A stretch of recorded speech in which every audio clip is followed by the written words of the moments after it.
Bà nói đi bà. Chào cậu Hà. Chào cậu vợ Hà chứ. Rồi gì nữa?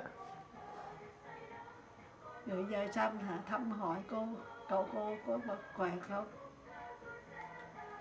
Cô cậu rồi có khỏe không? Nói đi. Các cháu sang bên này về Duyên. Cậu vợ con có giỏi sang chơi. Nói. Các cháu sang bên này cũng ngoan lắm. Nói đi bà. Cậu vợ giỏi sang chơi với tôi. Nói thêm câu nữa đi.